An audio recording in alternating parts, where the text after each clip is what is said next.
Jangan lupa subscribe YouTube channel Official iNews dan nyalakan loncengnya. Nekat melakukan atraksi di jalan raya, sebuah angkot di Cianjur, Jawa Barat kecelakaan. Akibat kejadian tersebut, 6 orang luka parah.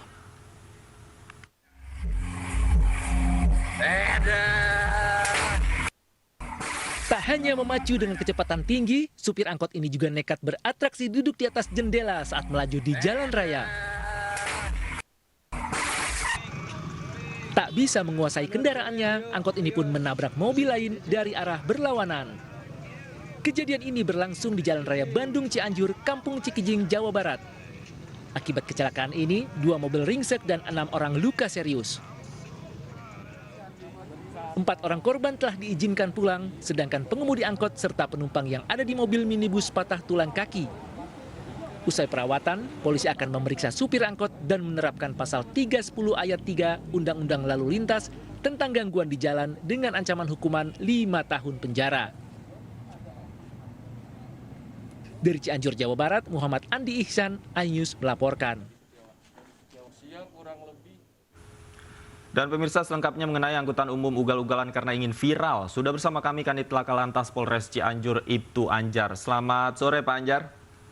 Selamat sore Pak Davi. Baik Pak Anjar, bisa diceritakan kepada kami kelanjutan dari proses hukum kejadian yang viral tersebut Pak?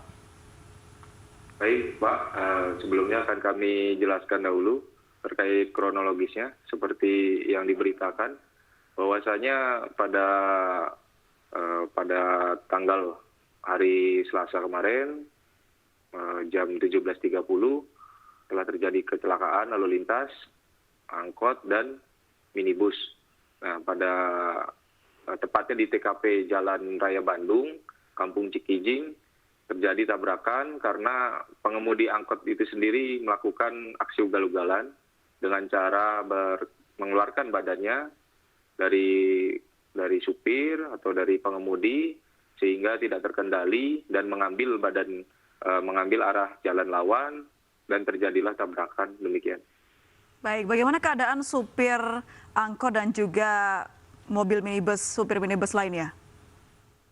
Baik Mbak, kebetulan hari ini juga rencana kegiatan kami telah melaksanakan pemeriksaan terhadap pelaku yang diduga pelaku, Saudara Andi, dan hasilnya yang bersangkutan masih bisa dibilang kita tidak maksimal dalam melakukan pemeriksaan. Yang bersangkutan masih dapat diajak berbicara, akan tetapi penyampaian informasinya motif dari pengakuan dari pelaku itu sendiri bahwasanya kesurupan Pak atau Mbak. Jadi iya betul kesurupan. Nah kita pun juga tidak serta-merta percaya, namun yang namanya keterangan dari pelaku akan kami input juga. Ya. Dan itu menjadi keterangan yang bersangkutan untuk sampai saat ini. Akan tetapi dalam hal petunjuk maupun saksi yang lain melihat dan berdasarkan dari video juga itu menerangkan bahwasannya yang bersangkutan ugal-ugalan demikian. Siapa yang memvideokan ini Pak dan apa tujuannya? Baik, yang memvideokan ini rekannya, karena yang bersangkutan selesai kegiatan Papajar dalam rangka menyambut Ramadan bersama rekannya berwisata di Jangari. Nah ini selesai kembalinya nih Mbak. Jadi kegiatan Papajar selesai, kembali pulang ke rumah, namun dalam perjalanan yang bersangkutan seolah-olah melakukan atraksi. Saya pun masih ketika ditanya dengan pelakunya apakah ini akan membuat viral, dan yang bersangkutan menyampaikan saya tidak ingat apa-apa. Semua dalam keadaan gelap dan saya rasa saya dalam kerasukan. Itu pengakuan dari pelaku yang terbaru, informasi terbaru. Demikian Mbak.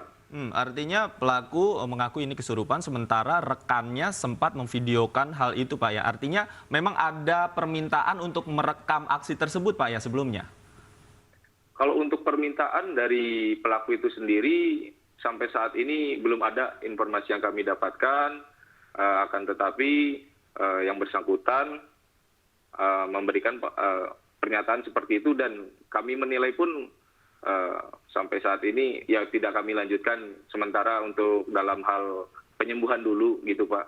Baik. Karena nanti perkembangan akan kami beritahu kembali. Baik, dari yang memvideokan video tersebut, apakah sudah dihimpun keterangannya Pak? Apa saja yang didapatkan? Nah, ketika kami tanyakan juga ke pelaku bahwasanya video yang telah beredar ini, kita tunjukkan juga itu Mbak videonya. Dia juga sempat kaget, ekspresinya sempat kaget meskipun dalam kondisi terbaring, tapi yang bersangkutan tetap seolah-olah heran kenapa saya melakukan seperti itu gitu. Dan kami menilai dari sikap yang bersangkutan saat dalam perawatan, ya kami juga mengakui untuk sudah dulu. Baik. Jangan terlalu mendalam. Demikian. Pak Anjar, yang memvideokan ini sudah diperiksa Pak? Yang memvideokan ini masih belum kita ketahui identitasnya, karena yang mengetahui ini kan rekanan nih Mbak, jadi antar dengan pengendara angkot.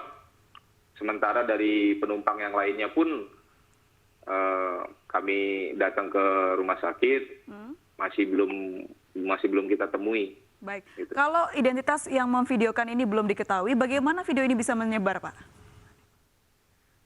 Nah, dalam dunia digital Mbak, karena mungkin yang bersangkutan juga menyampaikan ke keluarganya ataupun keluarganya atau teman-temannya lah sekitar lingkungan mereka, maka ini akan menjadi sebuah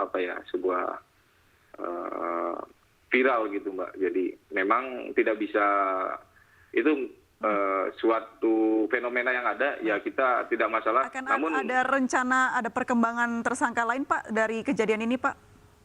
Sampai saat ini kita fokus ke penanganan laka lantasnya saja Mbak, karena yang bersangkutan mengendarai secara ugal-ugalan, dan setelah kami melakukan pemeriksaan, penyidikan lebih lanjut, bahwasanya pasal yang tepat untuk yang bersangkutan adalah pasal 311. Sebelumnya kami menerapkan pasal 310, akan tetapi setelah kami lakukan gelar perkara, yang bersangkutan lebih tepat pada pasal 311 ayat 3 Undang-Undang Nomor 22 tahun 2009. Baik, terima kasih. Ya. Silakan Pak. Dan ancamannya Mbak, itu lebih parah Mbak, 10 tahun, karena ini jelas mengendarai kendaraan secara ugal-ugalan. Ya. Demikian, itu sesuai dengan aturan hukum yang ada. Baik, semoga ini bisa menjadi pelajaran kita semua. Kalau menyetir di jalan tidak boleh sembarangan. Terima kasih banyak Ibtu Anjar sudah bergabung dan berbincang bersama kami di iNews Sore.